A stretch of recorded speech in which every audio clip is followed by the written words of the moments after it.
The third-floor classroom window was open, allowing a wispy thistle seed to float in on a breath of late summer air. Sundara clenched her hands on her desk and watched the spinning puff drift by. When you saw one of these, you could make a wish. An American girl who worked beside her in the strawberry fields had told her that. Sundara closed her eyes. How I wish I had not written that poem. Every muscle in her body was tense. She never dreamed Mrs. Cathcart would read these first English papers aloud. In conclusion, the teacher read from a student's paper, let us choose our own lunch menus. A lot less food would end up in the garbage if we did. Yay, came one listless voice. This was the 6th paper on cafeteria food, and only one, the blonde boy's, had been truly funny.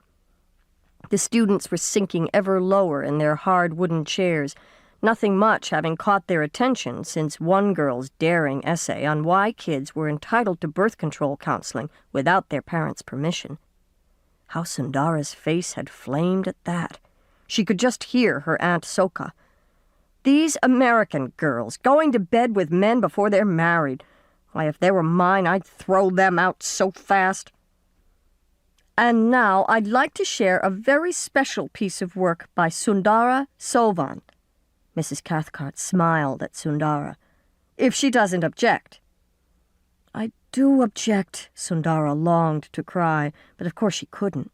Deny a teacher's request? Impossible. She glanced behind her.